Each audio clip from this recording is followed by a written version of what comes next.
When a powerful CEO receives a death sentence of just 3 months to live, she prepares to face her final days alone in a hospital room, surrounded by nothing but legal documents and the cold silence of her empire. But when a struggling single father and his 7-year-old daughter are placed in the room next door, an innocent act of kindness from a child with nothing to give will shatter every wall this woman has built around her heart. This is the story of Vivienne Caldwell, Daniel Winters, and little Melody, 3 strangers whose lives collided in room 302 of Mercy General Hospital, forever changing what it means to live, love, and fight for tomorrow. Before we continue, please tell us, where in the world are you tuning in from? We love seeing how far our stories travel. Daddy, why doesn't that lady have any hair? Daniel Winters looked up from adjusting his 7-year-old daughter's hospital blanket to see what had caught Melody's attention.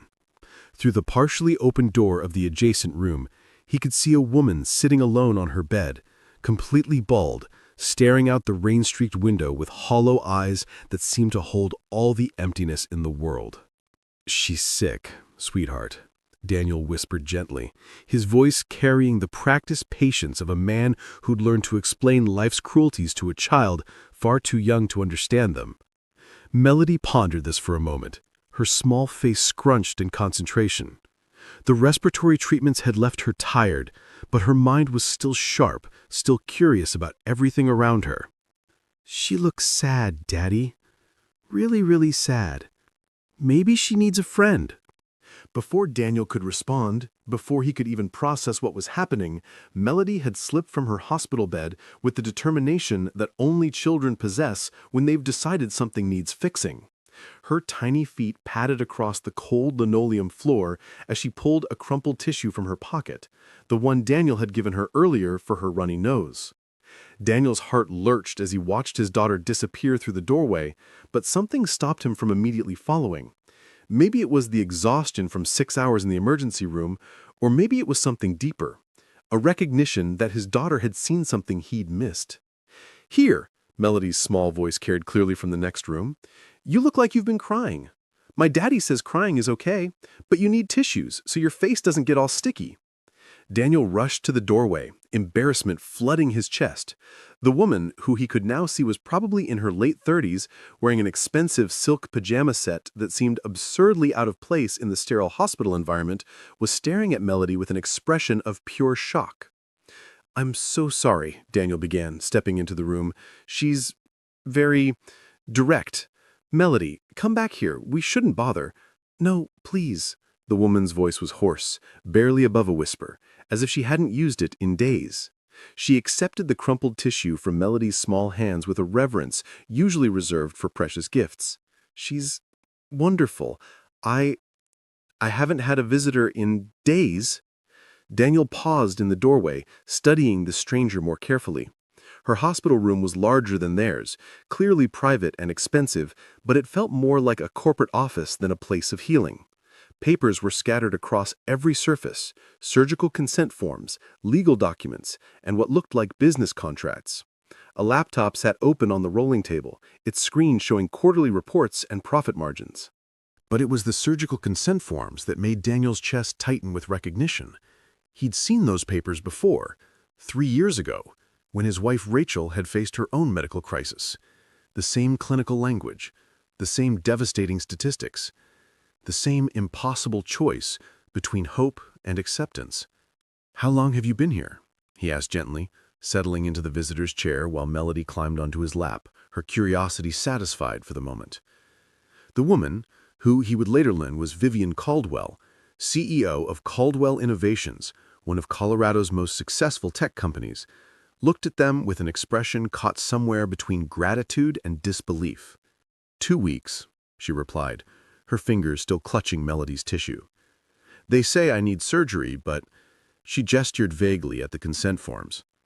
3 months without it. With surgery, there's a 20% chance something goes wrong. I've been lying here for 2 weeks trying to decide if it's worth it." Daniel felt his breath catch. Those numbers, that impossible arithmetic of hope and fear, he knew it intimately. The memory of sitting in a similar room, holding similar papers, while Rachel lay sleeping beside him came flooding back with painful clarity. "My wife had similar odds," he said quietly, the words coming before he could stop them. "She took the chance because she said 20% of fear wasn't worth giving up 80% of hope." The woman's eyes sharpened, focusing on Daniel with new intensity. "Did she had 2 more beautiful years with us," Daniel said, his voice steady, despite the familiar ache in his chest. 2 years of bedtime stories, birthday parties, and morning pancakes. She said it was worth every second. Vivienne studied this stranger, this man in a janitor's uniform with tired eyes and gentle hands, his daughter in secondhand clothes but radiating warmth and love in a way she'd forgotten existed. The contrast between his worn work clothes and obvious exhaustion and the genuine peace in his voice when he spoke of his wife created a paradox she couldn't quite understand. "I don't have anyone to have those moments with," she heard herself admitting, the words tumbling out to the stranger easier than they would to anyone from her corporate world. "No family, no partner. I've spent so long building my company that I forgot to build a life. I've already drafted instructions for my assistant Gregory to donate everything to the children's hospital wing when I'm gone." Melody, who had been listening with the half-attention children give adult conversations, suddenly perked up. "You don't have anybody? That's so sad." She turned to her father with wide, earnest eyes. "Daddy, can she be our friend?" Daniel felt something shift in his chest as he looked at this woman, this successful CEO who had everything money could buy, but was facing death completely alone. It reminded him too much of his own dark days after Rachel's passing, when the weight of single parenthood and grief had nearly crushed him, when the only thing that had kept him going was the knowledge that Melody needed him. But this woman had no one who needed her to fight, no one waiting for her to come home, no reason to choose hope over fear. "You know what, Melody?" Daniel said, making a decision that felt both impulsive and inevitable. "You're absolutely right. How about this?" He turned to Vivienne, whose name he still didn't know. "While you're here making your decision, you shouldn't be alone. We're here overnight, and we'll probably be back regularly for Melody's treatments. You could have some company." Vivienne stared at them, her composed business facade cracking for the first time in weeks. "You don't even know me. I could be anyone." "I know you're scared," Daniel said simply, shifting Melody more comfortably on his lap. "I know that you're alone, and I know that nobody should face something like this without someone to remind them what they're fighting for." The silence that followed was heavy with possibility. Outside, the Denver rain continued its relentless assault on the windows, but inside room 302, something fragile and beautiful was beginning to take root. Vivienne looked at this janitor and his daughter, this man who worked 2 jobs to keep his child healthy, who faced his own daily struggles with quiet dignity, who had just offered friendship to a stranger simply because she needed it. The gesture was so unexpected, so genuine that it left her completely defenseless against the emotion threatening to overwhelm her. She began, then stopped, not trusting her voice. When was the last time someone had offered her something without wanting something in return? When was the last time anyone had cared whether she was afraid? "What's your name?" Melody asked suddenly, breaking the emotional tension with the directness that only children possess. "Vivienne," she managed, surprised by how foreign her own name sounded when spoken as an introduction rather than a corporate title. "That's a pretty name," Melody declared with authority. "I'm Melody, and this is my daddy, Daniel. He takes care of everyone." That evening, instead of returning to their assigned room, Daniel and Melody stayed with Vivienne. Melody colored pictures while Daniel told stories about his work at Riverside Elementary School, about the children who made every exhausting day worthwhile. They learned that despite running a multi-million-dollar company from her hospital bed through video calls with her assistant, Vivienne ate every meal alone. That she'd been ignoring headaches and dizzy spells for months, pushing through board meetings and quarterly reviews while her body slowly shut down. "I kept thinking I just needed to get through the next quarter, then the next product launch, then the merger. There was always something more important than a headache." Daniel watched the way Vivienne's eyes softened when she looked at his sleeping daughter, the careful way she spoke when Melody was listening, as if she were learning a new language, the language of family. "When did you last take a day off?" he asked. Vivienne thought for a long moment. "I honestly can't remember. Christmas, maybe?" But I was answering emails. Daniel shook his head, not in judgment but in recognition. "I used to be like that. After Rachel died, I threw myself into work, into keeping busy, into anything that would stop me from thinking. It took Melanie getting sick for me to realize that all the busy in the world doesn't matter if you don't have someone to be busy for. Have you ever met someone who changed your entire perspective on life in a single conversation? Someone who made you question everything you thought you knew about what really matters? Let me know in the comments if this story is resonating with you so far. Over the next several days, while Melanie recovered and was eventually discharged, Daniel found himself making excuses to return to the hospital. Ostensibly, it was for follow-up appointments and check-ins, but really, it was because he couldn't shake the image of Vivienne sitting alone in that room, surrounded by legal documents but starved for human connection. Each visit revealed new layers to their unlikely friendship. Daniel learned that Vivienne had aged out of foster care at 18, working 3 jobs to put herself through college, that she'd built her empire from nothing, driven by a need to never be vulnerable or dependent on anyone ever again, that she'd never had a birthday party as a child and still didn't know what it felt like to blow out candles on a cake. "Why are you doing this?" Vivienne asked one evening after Melanie had fallen asleep in the hospital chair, exhausted from her treatment. "Why do you care what happens to me?" Daniel was quiet for a moment, adjusting the blanket around his daughter. Outside, the Denver skyline twinkled with lights from office buildings where people were working late, chasing their own versions of success. "When Rachel died, I wanted to give up too," he said finally. "The grief was so heavy that some days I could barely breathe.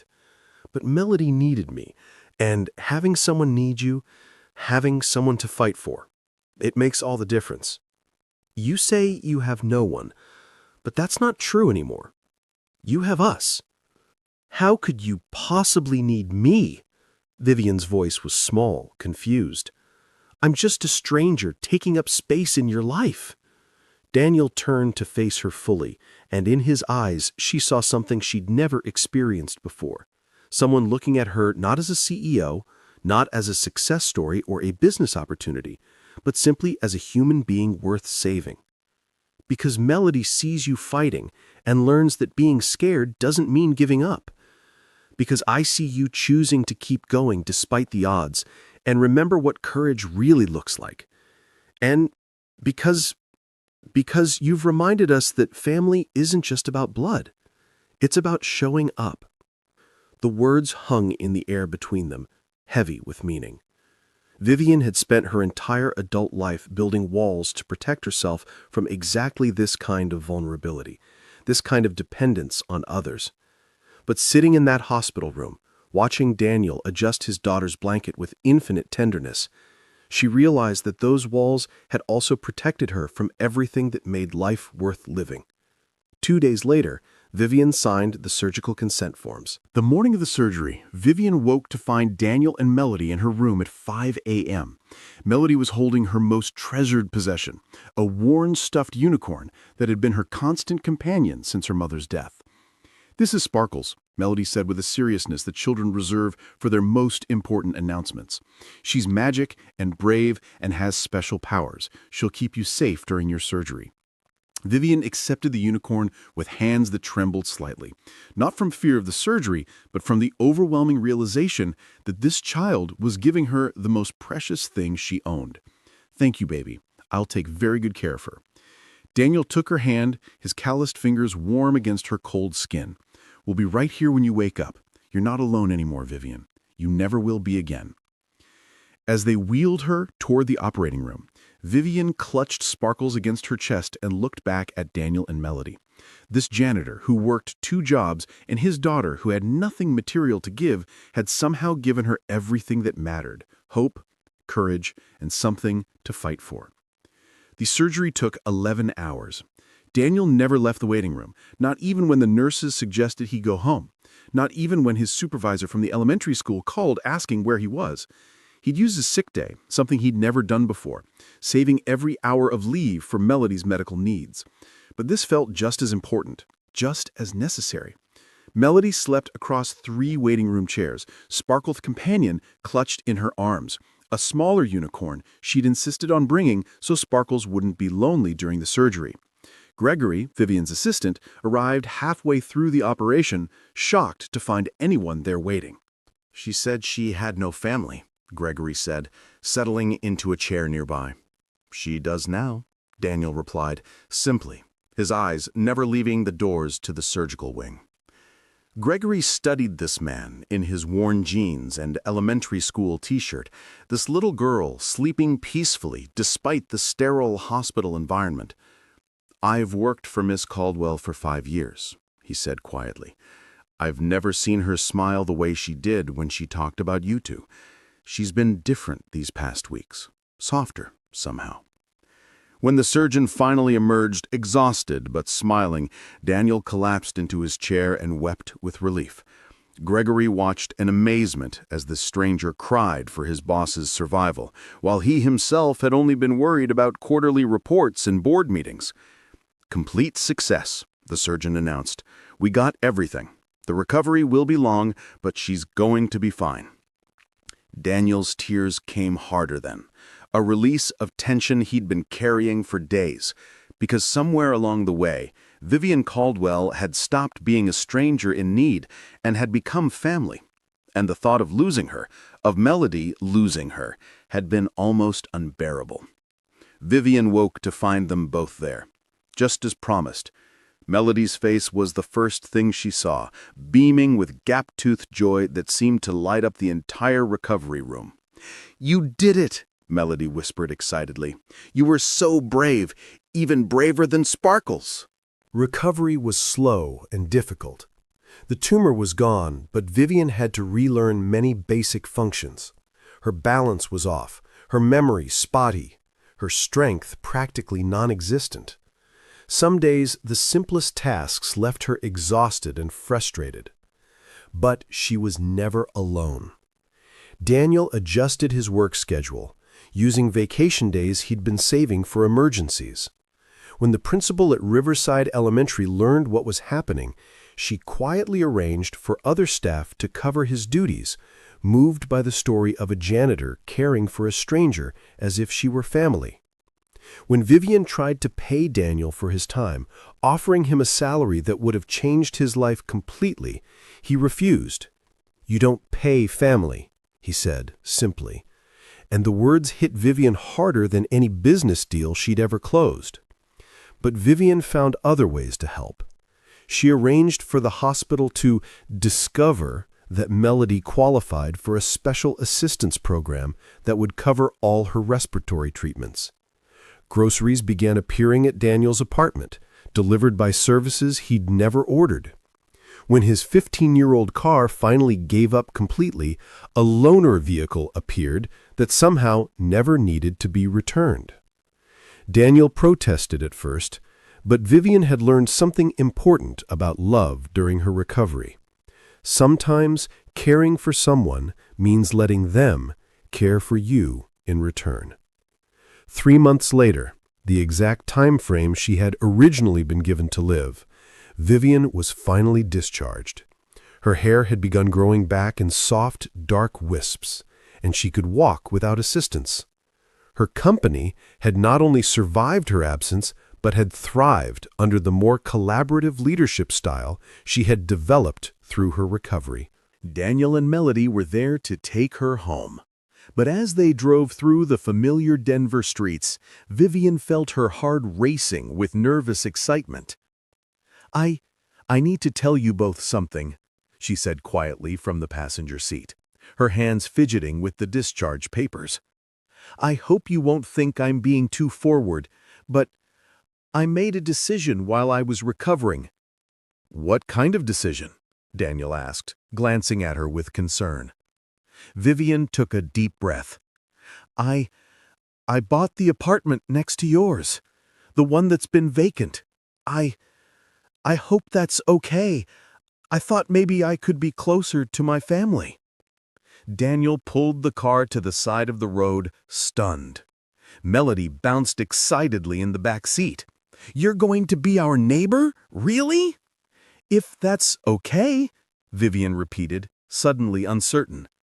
"I know it might seem sudden, but these past months have shown me where I belong, And it's not in some penthouse downtown. It's wherever you two are." Melody's squeal of delight could probably be heard 3 blocks away. "You're going to be our neighbor? Can we have connecting doors? Can we have dinner together every night? Can we share a garden?" Over the following months, Vivienne learned what it meant to be part of a family. She discovered that she was terrible at cooking, burning countless attempts at mac and cheese before finally mastering Melody's favorite recipe. She was there for every school play, every doctor's appointment, every nightmare that woke Melody at 3 a.m. She helped Daniel study for his night school classes. He was working toward a degree in social work, inspired by his own experiences to help other struggling families navigate crisis. The walls between their apartments became largely irrelevant. They were a family in every way that mattered, sharing meals, homework sessions, weekend movie marathons, and the 1,000 small moments that create a life together. 6 months after her surgery, Vivienne made another major change. Caldwell Innovations implemented comprehensive healthcare and family support programs for all employees. She established a fund specifically for single parents facing medical crises, remembering too clearly what it felt like to be alone in a hospital room with impossible choices. Every employee deserves to know that their company cares about their life outside these walls, she announced at the board meeting where she presented the new benefits package. Because business success means nothing if we forget that we're in the business of supporting human lives. A year after the surgery, Vivienne stood as the guest of honor at a charity gala for Mercy General's Children's Hospital Wing. The ballroom was filled with Denver's elite, business leaders, politicians, and philanthropists who had contributed millions to the cause. But as she approached the podium, Vivienne's eyes found Daniel and Melody in the front row, both dressed in their finest clothes and beaming with pride. "A year ago," she began, her voice carrying clearly through the hushed ballroom, "I was lying in room 302 of this hospital, surrounded by legal documents and quarterly reports, preparing to die alone. I had resigned myself to spending my final months the way I'd spent my entire adult life, isolated, focused on business, convinced that success was measured only in profit margins and market share." She paused, looking directly at her family. But then a single father and his 7-year-old daughter were placed in the room next door, and everything changed. Daniel and Melody Winters taught me that wealth isn't measured in dollars, but in the people who show up when you're at your lowest. They taught me that courage isn't the absence of fear, but choosing hope despite it. They gave me a family when I thought I'd lost the chance for one. The audience was completely silent, hanging on every word. My illness took my hair, my strength, and nearly my life, but it gave me something priceless in return. It led me to room 302, next door to a little girl with breathing problems and a father whose heart was big enough to include a lonely CEO who'd forgotten what living really meant. The applause that followed was thunderous, but Vivienne only had eyes for Daniel and Melody. Daniel was crying openly, not caring who saw, while Melody bounced in her seat with excitement. Later that night, as they sat in Daniel's apartment eating ice cream and watching Melody's favorite animated movie, Vivienne looked around at the small space that had become more home than her penthouse ever was. Children's artwork covered the refrigerator, family photos lined the mantel, and everywhere she looked there were signs of a life lived fully, love shared freely. "Any regrets about that surgery?" Daniel asked quietly, as Melody dozed between them on the couch, finally overcome by the excitement of the evening. Vivienne looked at the little girl who called her Aunt Vivi, then at Daniel, who had become the brother she'd never had, the family she'd always dreamed of, but never known how to find. "Only one," she said softly, tears streaming down her face, but this time they were tears of pure joy. Daniel raised an eyebrow in concern. "I wish I'd collapsed in that hospital sooner," she whispered, "so I could have met you both earlier. Because sometimes the greatest gifts come not from what we plan, but from the unexpected moments when strangers in hospital rooms become family, when a child's innocent kindness becomes salvation, and when a single dad with nothing but love to give changes the entire world of a CEO who thought she had everything except a reason to live." But this story doesn't end there. Because love has a way of growing, of surprising us when we least expect it, of showing us that sometimes the best things in life come not from carefully laid plans, but from hearts wide open to possibility. 2 years later, when Vivienne's hair had grown back full and thick, when Melody's respiratory problems had finally been completely resolved, and when Daniel had graduated with his social work degree, they stood together at another event. But this time, it wasn't a charity gala. It was their wedding. The relationship had grown so slowly, so naturally, that it surprised no one except Daniel and Vivienne themselves. Friendship had deepened into something more profound, a love built on mutual respect, shared values, and the solid foundation of a family that had been chosen rather than assigned. The ceremony was small, held in the garden of their apartment complex, with twinkling lights strung between the oak trees. Melody served as both flower girl and ring bearer, taking her dual responsibilities very seriously and ensuring that every petal was perfectly placed. In her vows, Vivienne spoke the words that had been living in her heart for months. "Daniel, you gave me life when I was ready to let go. You gave me love when I'd forgotten what it felt like. You and Melody gave me a family when I thought I'd missed my chance. Every day I wake up grateful for that brain tumor, because without it, I never would have found you." And Daniel, his voice steady despite the emotion threatening to overwhelm him, replied, "Vivienne, you showed us that miracles come in unexpected forms. You taught Melody that strength isn't about never falling, it's about choosing to get back up. You taught me that love isn't limited by loss. It multiplies when you open your heart. Rachel sent you to us, I'm sure of it, because she knew we needed each other." Gregory, who had become not just an assistant but a cherished family friend, served as best man. He thought back to that day in the hospital waiting room when he'd been shocked to find anyone caring whether his boss lived or died, and marveled at how completely everything had changed. In the front row of their small audience sat Sparkles the unicorn, now permanently retired from comfort duty, but holding a place of honor as the witness to where it all began. A reminder of the day a little girl's kindness and a stuffed animal's magic had literally saved a life. The reception was held in the community room of their apartment building, with homemade decorations and Vivienne's finally perfected mac and cheese. It wasn't glamorous by the standards Vivienne had once known, but it was perfect in every way that mattered. As the evening wound down and Melody finally succumbed to exhaustion in Daniel's arms, still clutching a handful of flower petals, Vivienne reflected on the journey that had brought them to this moment. "You know," she said to Daniel as they swayed together to music played from someone's phone, "I spent 38 years building an empire, thinking that was what success looked like.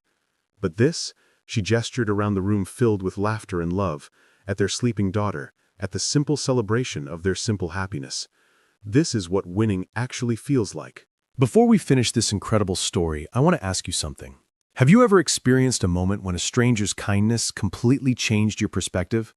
Share your story in the comments below. I read every single one, and your experiences might inspire our next video. And if this story touched your heart the way it touched mine, please subscribe to Everbell's Stories for more true tales of love, hope, and the beautiful ways strangers become family. Hit that notification bell so you never miss a story that might change your day or maybe even your life. Because in the end, Vivienne learned the most important lesson of all. Having 3 months to live had given her something precious: the urgency to say yes to love, the courage to accept help, and the wisdom to know that sometimes the smallest acts of kindness can create the biggest miracles.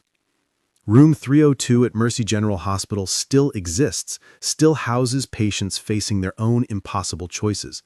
But now, thanks to Vivienne's donations, it's part of a family support wing, where no one has to face their fears alone. A plaque by the door reads simply, "In honor of chosen family and the healing power of showing up."